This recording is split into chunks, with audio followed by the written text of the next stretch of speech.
Halo semuanya, selamat datang di sesi bedah materi kita kali ini. Hari ini kita bakal bongkar sebuah kotak peralatan rahasia di dalam bahasa. Beneran deh, ini tuh semacam alat ajaib yang bisa mengubah kata-kata yang tadinya datar banget jadi sebuah pernyataan yang hidup, berwarna, dan pastinya nempel terus di kepala. Yuk, langsung aja kita mulai. Coba deh jujur, pernah nggak sih ngerasa kalau tulisan atau obrolan kamu sehari-hari itu rasanya kok datar, membosankan, dan kayak nggak ada nyawanya? Kayak ada yang kurang greget gitu pas kamu lagi cerita atau nyoba meyakinkan orang lain? Nah, kalau iya, kamu sama sekali nggak sendirian kok. Kenyataannya, banyak banget dari kita yang sering terjebak pakai kalimat yang biasa-biasa aja.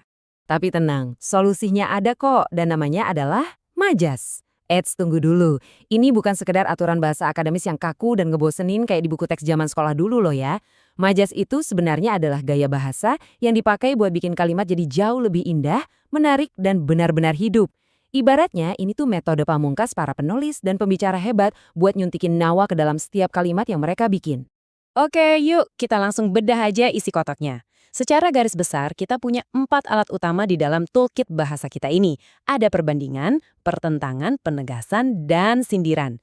Masing-masing kategori ini punya peran dan kekuatan uniknya sendiri-sendiri buat ngerombak total cara kita merangkai kata. Kita bakal kupas tuntas satu-satu ya. Kita masuk ke bagian pertama, keindahan majas perbandingan. Ini tuh seni buat nyiptain gambaran mental yang sinematik di kepala audiens. Fungsi dasar dari alat yang satu ini sebenarnya simpel banget, tapi dampaknya luar biasa. Sesuai namanya, perbandingan berarti kita membandingkan sesuatu dengan hal lain. Jadi kita ngambil subjek yang tadinya mungkin kerasa biasa aja, terus kita angkat pesonanya dengan cara menyejajarkan hal itu sama sesuatu yang sifatnya sama sekali berbeda. Nah, coba bayangin kalimat ini. Wajahnya cantik seperti bulan. Alih-alih cuma ngasih tahu fakta kering kayak, dia cantik banget. Kalimat ini tuh secara langsung ngelukis gambaran visual yang romantis, bercahaya, dan kelihatan jelas banget di kepala kita kan? Dan salah satu jenis perbandingan yang paling keren itu adalah personifikasi. Coba deh rasain suasananya. Angin malam berbisik pelan. Kamu hampir bisa ngerasain hembusannya di telinga kan? Di sini kita ngambil benda mati yaitu angin malam, terus kita kasih dia sifat manusia yaitu berbisik. Tiba-tiba aja suasananya jadi kerasa hidup banget, intim, dan agak misterius. Lanjut ke bagian kedua, dramatisasi majas pertentangan. Ini adalah senjata utama kalau kamu mau nyuntikin drama dan kontras tingkat tinggi ke dalam pesan kamu. Pertentangan itu maksudnya kita pakai kata-kata yang secara logika kayaknya saling nabrak atau bertentangan. Tapi tujuannya bukan buat bikin orang bingung loh ya. Justru ini dipakai buat nekenin sebuah emosi yang benar-benar intens atau melebih-lebihin efek dari sebuah kejadian. Coba denger contoh ekstrim yang satu ini. Air matanya membanjiri rumah. Wah, kerasa nggak bobot dramatisnya? Secara rasional, ya pasti kita tahu air mata nggak mungkin sampai bikin rumah kebanjiran. Tapi kontras yang dibikin dari kalimat ini bikin kita langsung bisa ngerasain betapa besar dan dahsyatnya kesedihan yang lagi dirasain. Nah, itu tadi mengilustrasikan dengan sangat brilian apa yang kita sebut sebagai hiperbola. Suaranya menggelegar membelah langit. Coba deh visualisasikan adegan itu di kepala kamu. Ada suara yang secara harfiah sampai ngebelah angkasa. Ini bukan cuma sekadar bilang suaranya keras ya. Ini tuh energi murni yang langsung kamu tembakin ke pikiran pendengar. Oke, kita geser ke bagian ketiga, kekuatan majas penegasan. Alat yang ini bertindak kayak amplifier atau pengeras suara yang didesain supaya pesan kamu nggak mungkin bisa diabaikan. Fungsi dari penegasan ini sangat presisi ya untuk menegaskan suatu hal. Majas ini dipakai khusus buat memperkuat keyakinan, bikin kesan yang mendesak, dan ibaratnya mamaku sebuah poin kuat-kuat supaya tertanam secara permanen di benak audiens. Biar lebih kebayang, kita lihat contohnya. Belajar, belajar, dan terus belajar. Kerasakan ketukan ritmenya? Kata yang diulang-ulang ini bukan karena penulisnya kehabisan kosakata ya. Repetisi itu sengaja dibangun buat nyiptain sebuah momentum yang mendesak dan kerasa nggak bisa dihentikan. Teknik ini secara spesifik dinamakan repetisi.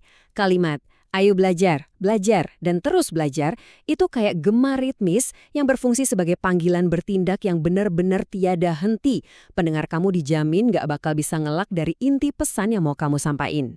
Sekarang masuk ke bagian keempat, seni menyindir atau majas sindiran. Ini dia seni melepaskan pukulan halus lewat kata-kata yang efeknya bisa sangat menohok. Jelas banget dari namanya, majas ini secara spesifik digunakan untuk menyindir. Ini tuh cara yang elegan tapi sekaligus mematikan. Yang sering kita pakai buat ngejek, ngeledek, atau ngasih kritik tajam. Bener-bener bisa ngubah kalimat sehari-hari jadi pisau bermata dua. Coba deh perhatiin nada dari kalimat ini. Rajin sekali kamu, sampai tugas tidak dikerjakan. Aduh, nusuk banget kan? Kita sengaja pakai kata pujian rajin di awal kalimat, justru buat nyerang dan nyoroti fakta kalau orang itu nyatanya nggak ngerjain tugas sama sekali. Dan perwujudan paling klasik dari majas ini adalah ironi. Bagus sekali tulisanmu, sampai sulit dibaca. Ini tuh sebuah kontras yang sangat menggigit. Kelihatannya sih kamu muji dengan kata bagus sekali. Taunya kamu jatohin di akhir kalimat, karena faktanya tulisan itu berantakan banget sampai nggak bisa dibaca. Cerdas banget, sarkastik, dan pastinya ngena banget. Nah, kita sampai nih di bagian kesimpulan. Hidupkan bahasamu. Mari kita rangkum gimana semua alat dari kotak peralatan kita tadi bisa bekerja sama. Jadi, poin krusial yang harus banget kita ingat adalah majas itu dirancang khusus buat memperindah bahasa dan mastiin kalimat kamu itu hidup beresonansi.